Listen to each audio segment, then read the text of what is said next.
Soal isu menikah siri, Kalina Oktarani klarifikasi, akui pernah dilabrak wanita yang ngaku istri AS. Kalina Oktarani memberikan klarifikasi mengenai isu pernikahan sirinya dengan pria AS. Kalina Oktarani mengaku hal tersebut tidaklah benar. Ia dekat dengan pria berinisial AS hanya sebatas hubungan pekerjaan saja. Dikutip dari kanal YouTube Trans TV Official, Kalina Oktarani memberikan klarifikasinya mengenai isu pernikahan sirinya dengan pria lain. Udah lama kenal, ada hubungan pekerjaan, ungkap Kalina, Kamis, tanggal 20 Oktober tahun 2022.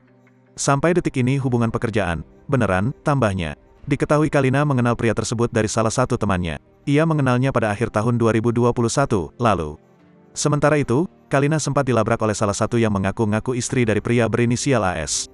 Dilabraknya Kalina melalui telepon. Maaf sekali lagi, dia bukan istrinya, mungkin ngaku-ngaku seperti itu. Saya ditelepon sama dia, saya itu istrinya gini, terang Kalina. Tidak diam saja, Kalina menjawab telepon dari wanita tersebut. Ya wadah sih mbak, kalau benar istrinya kasih aja bukti, jangan marah-marahin saya, jelas Kalina sambil tertawa. Diketahui pria berinisial AS tersebut ketua DPD partai politik.